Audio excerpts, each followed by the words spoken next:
I have like gifts of things I brought from, I worked 2 part-time jobs, and I wanted to give you guys some gifts, but I do have a real question.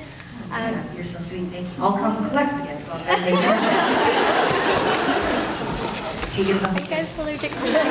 Oh, no, not at all. Thank you. And the gloves are for Sarah. The DVD you guys were talking about. 1 second.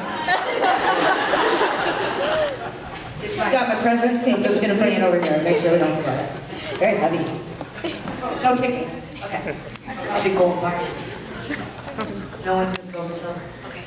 So in the DVD, one of you were saying that like it's hard to, or it's easy to entertain people, but at the end of the day, like they don't really know you. And I feel like I can do that as well, like all of my life. But is there ever a time and space where you're like really busy, but you decide, you know, that person's really cool, has really great hair, I had to be their friend and get out of my, my comfort zone. Like, does that ever happen? Are you the person?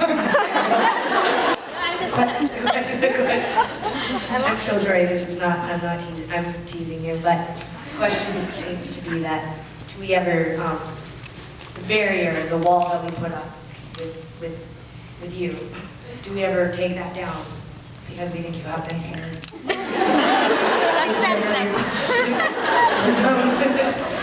Yes, every once in a while, I think to myself, my God, that person has amazing hair. And then I let the wall. Tell the story about the shoes.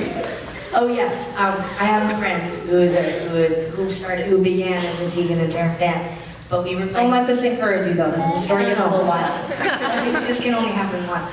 But we were playing in Edmonton, Alberta, in Canada, and it was a big show for us.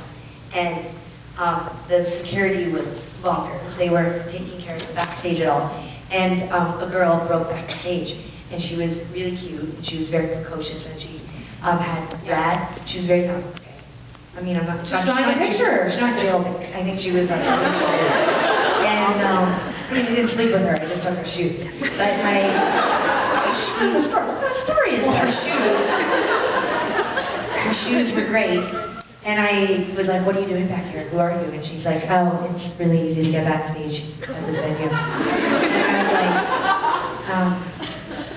get out of here. Why are you back here? I said, and then she was like, oh, I just love you guys. And I said, I really like your shoes. And she said, yeah. And I was like, yeah, take off your shoes. I want your shoes. I want to give you my shoes. And then we traded shoes. And then she gave me her email address. And then we started becoming friends. And then she became a friend. Like I actually started corresponding with her. And I don't know what the big ending here is, except for that she didn't end up killing me or doing anything weird. She's a really nice person. She's a doctor.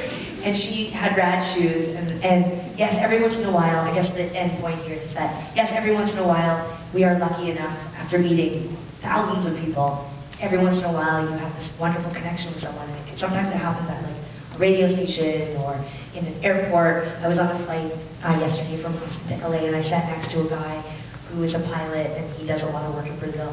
And we just really connected, and we were talking about traveling and touring, what it means to be nomadic, and all of these things. And I was like, Rick, I really want to be your friend. Like at the end of the flight, weird. Probably today, I don't think that anymore. But at the time I did. Like at the time, I was like ready to totally be this dude's friend. I mean, I might be his friend. He's not here.